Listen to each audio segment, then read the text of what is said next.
अस्सलाम वालेकुम वरहमतुल्लाहि वबरकातुहू। मैं उम्मीद करता हूँ कि आप तमाम अहबाब खैरियत से होंगे और वीडियो जो हम बना रहे हैं, जो आपको लेक्चर समझ आ रहे होंगे,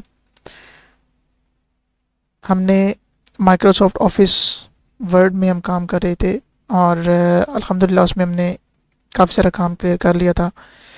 इसमें मेरे ख्याल से हमने लेआउट जो है वो हमने कल क्लियर कर लिया था। आज हमने रेफरेंस से शुरू करना है।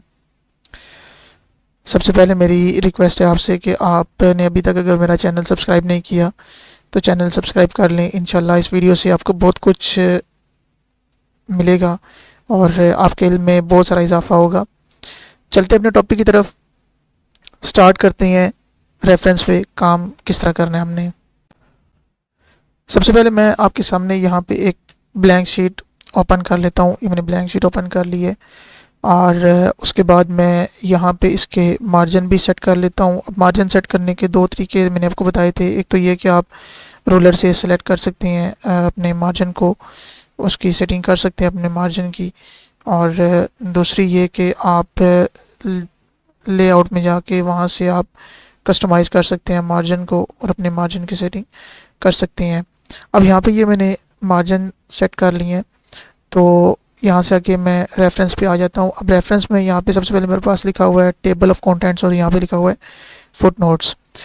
उसके बाद रिसर्च, उसके बाद साइटेशन एंड बिब्लियोग्राफी, उसके बाद option, index and table of authorities. अब यहाँ पे सबसे पहले हम टेबल ऑफ कंटेंट देख लेते हैं कि टेबल ऑफ कंटेंट होता क्या है और इसका मकसद क्या है। टेबल ऑफ कंटेंट, जब भी हम कोई बुक ओपन करें तो बुक को हम जो उसका फर्स्ट पेज ओपन करते हैं तो उसमें चैप्टर्स के नाम और विद उनके पेज नंबर जो है वो लिखे होते हैं, तो उसको टेबल ऑफ कंटेंट्स कहा जाता है।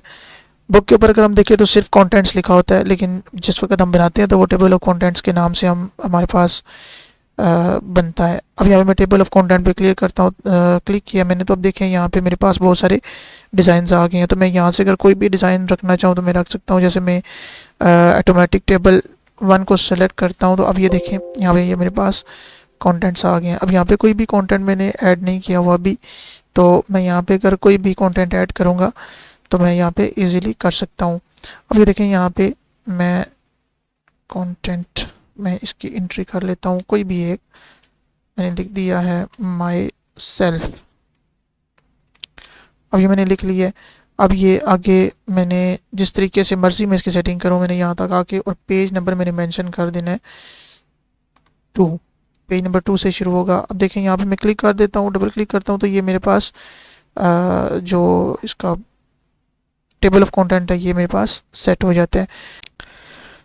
मज़ीद अगर मैं इसको बेहतर तरीके से बनाना चाहता हूँ तो मैं यहाँ पे टेबल ऑफ कंटेंट को ओपन करता हूँ और यहाँ से मैं ये मैनुअल टेबल जो है ये ओपन कर लेता हूँ। अब मैनुअल टेबल में अब देखें यहाँ पे मैं लिखता हूँ चैप्टर का नाम और उसमें चैप्टर में क्या कुछ हमने पढ़ना है यहाँ पे हम लिख सकते हैं। उसके बाद यहाँ पे चैप्टर 2 का नाम लिखना है, उसके बाद यहाँ पे जो कुछ हमने पढ़ना है और यहाँ पे हम पेज नंबर्स की सेटिंग कर सकते हैं। या यहाँ पे लेवल 1 में हमने अगर चैप्टर का नंबर लिखा है, चैप्टर का नाम लिखा है, तो चैप्टर लेवल 2 में हम चैप्टर के अंदर जो टॉपिक्स हैं उन टॉपिक्स की अगर हमने लिस्ट बनानी है तो यहाँ पे हम लेवल 2 में लिख के और फिर उसका पेज नंबर भी यहाँ पे इंटर कर सकते हैं कि इस तरीके से हमने यहाँ पेज नंबर इंटर करने हैं या हमने टेबल ऑफ कंटेंट बनाना है। तो इस तरह करके हम पूरे टेबल ऑफ कंटेंट अपना क्रिएट कर सकते हैं। इससे आगे हम चलते हैं, यहाँ पे लिखा हुआ है ऐड टेक्स्ट। अब ये ऐड टेक्स्ट जो लिखा हुआ है ये टेबल ऑफ कंटेंट बनाने के लिए कि अगर हम मैनुअली टेबल ऑफ कंटेंट बना रहे हैं तो लेवल 1 में हमने लिखना है, लेवल 2 में या लेवल 3 में हमने लिखना है। अब देखिए यहाँ पे मैं ऐड टेक्स्ट करता हूँ, लेवल 1 करता हूँ। अब यहाँ पे मैं देखें जिस वक्त लिखूँगा तो ये बिल्कुल उसी तरह लिखने वाला है जैसे कि टेबल ऑफ कंटेंट में लिखना चाह रहा था मैं। और उसके बाद माई सेल्फ में मैं सबसे पहले यहाँ पे इंट्रो लिख देता हूँ। अब यहाँ से आगे मेरा जो है वो टेबल ऑफ कंटेंट शुरू हो गया, मैं टेबल ऑफ कंटेंट बनाना शुरू कर दूँगा। इसी तरीके से अगर मैं यहाँ पे लेवल 3 पे क्लिक करता हूँ तो अब ये देखें ये इसकी राइटिंग स्टाइल जो है वो चेंज हो गया। तो हम जो भी लेवल सेलेक्ट करेंगे उस लेवल के मुताबिक जो है वो राइटिंग शुरू हो जाएगी। अब ये देखें ये मैंने चेंज कर दिया, तो आप इसको कलर वगैरह या इसकी राइटिंग वगैरह देखें ये चेंज हो गई है।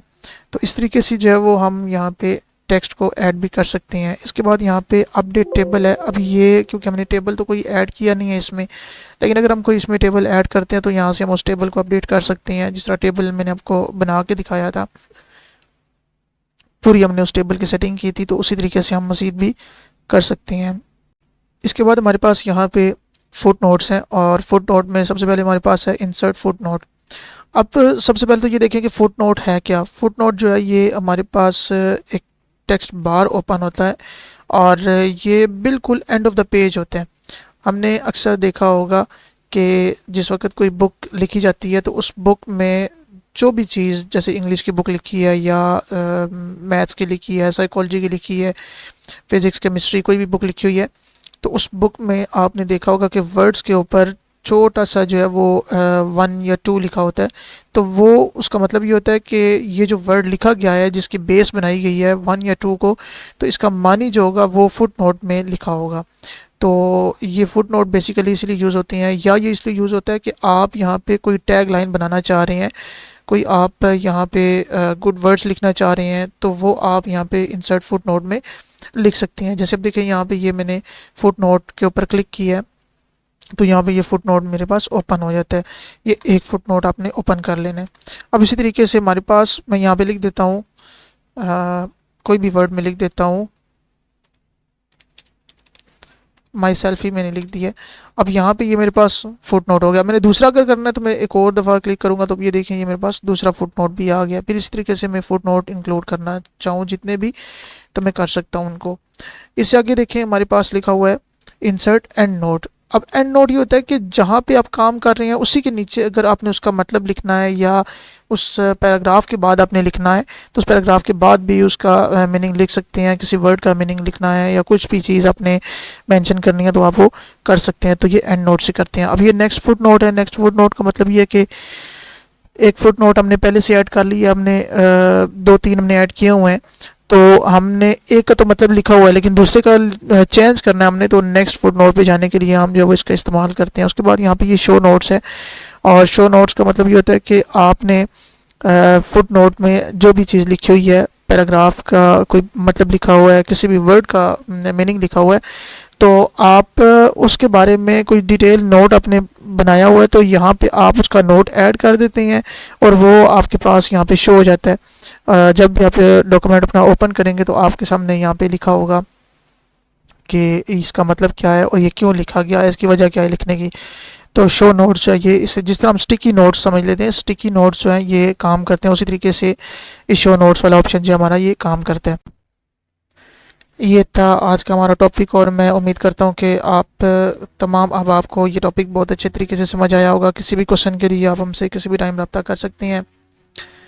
कल इंशाल्लाह एक नई वीडियो के साथ आपके सामने हाजिर होंगे। तब तक के लिए अपना बहुत सारा ख्याल रखिए, अपने प्यारों का बहुत सारा ख्याल रखिए। अल्लाह हाफिज़। बहुत बहुत शुक्रिया। Thank you so much.